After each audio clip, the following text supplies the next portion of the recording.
ANA Breaking News is brought to you by educationsabroad.com. Abroad with broad opportunities.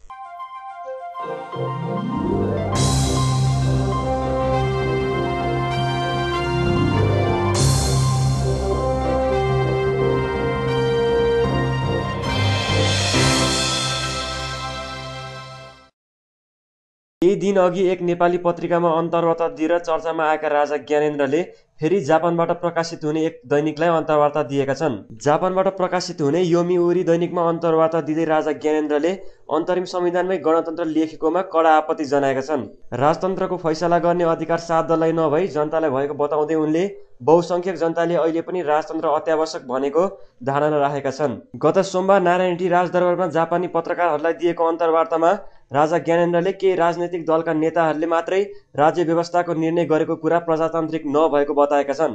संविधान सभा निर्वाचनमा सबै जनताले अधिकारको प्रयोग गर्न पाउनुपर्ने बताउँदै उनले स्वतन्त्र धाँधली रहित शान्ति र सुरक्षाको वातावरणमा चुनाव हुनुपर्ने बताएका छन्।